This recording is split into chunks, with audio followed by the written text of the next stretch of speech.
Hey, what's going on, guys, and welcome back to Monster Tamer News, the segment on this channel where we go over the past week's developments in the monster taming genre. This week we've got confirmation that some spicy Palworld content is incoming, an update for cassette beats that adds some bug fixes and QOL, some more information about the next monster taming direct, and more. So, as per the usual, make sure to sit back, relax, and let's dive in.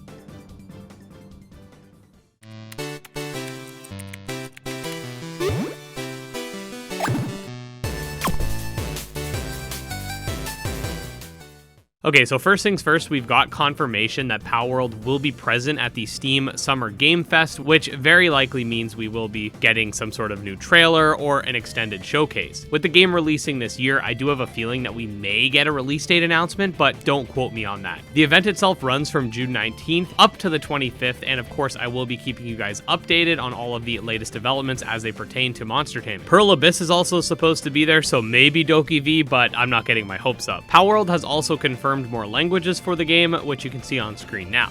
We've got a recent update for cassette beats that brings forth a myriad of bug fixes and quality of life updates which prevent soft locking and help mitigate save file corruption in cases where you lose power during saving or shut off your PC or whatever. You will now be able to access old saves of the game manually from the game itself if needed. They've also made other improvements like combining the quest and rumor menus, making it so that the in-game type chart shows exact matchup outcomes, and more. And also don't forget that the game does drop on Switch on the 25th, so definitely look forward to that. We might do some sort of custom mode showcase as a celebration. Okay, so next up I want to talk a little bit about the next Monster Taming Direct, which if you don't know is a yearly presentation we do on the channel here, where we showcase a bunch of new monster taming content submitted by various developers.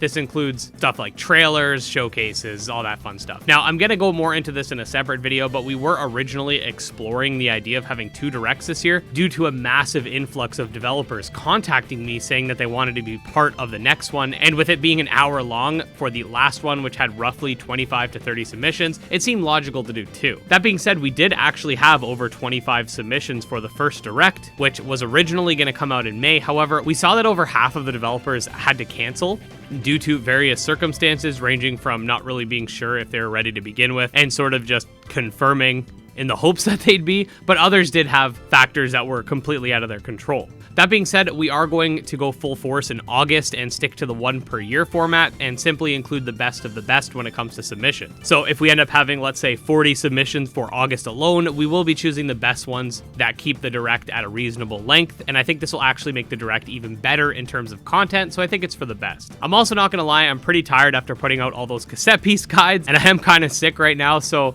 the idea of putting together an entire direct, which is edited solely by me, by the way, is pretty daunting. That said, I am really excited about the people that are going to be coming to the August Direct. We have some May submissions that will be making their way over there, and I even have some developers sending me exclusive trailers and whatnot that we're going to showcase in their own individual videos that were originally planned for the Direct. But yeah, the May one was never officially confirmed because I always keep worst case scenario in mind. But I do just want to apologize because we did say we were aiming for it and it wasn't able to happen. Next up, we have the rapid fire news for the updates that don't require lengthy explanations. So first of all, we got a new plushie for Monster Sanctuary that you can check out linked below, and confirmation that the new Relic update will in fact be the final update as Moirai focuses on its new game, Aethermancer. Weirdlands had a small update allowing for various combat speeds, music levels, and more. Here we get to see what a katana looks like in Elements. Enemies can now jump in Summoner's Tale. We got a new monster for Moonstone Island, a new monster for Disc Creature's World, and finally, last but not least, a compilation of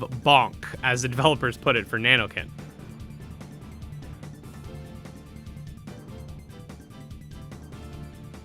And there you go, guys. Honestly, a pretty slow week overall. I'm looking forward to that Palworld news, obviously, and all of the great submissions we've already got for the Monster Taming Direct as well. If you did want to stay up to date on the genre in general, this is your #1 place to do so. I put out daily videos. We got guides, breakdowns, news updates, let's plays, etc. So this is definitely the place to be. You can also check out my Twitter, Discord, and Patreon linked below, and just wanted to say special thanks to my patrons, especially Jim Hamilton, Dro Ghost, Dark Persona, Exodus, and Candy Morency, and we'll see you next time.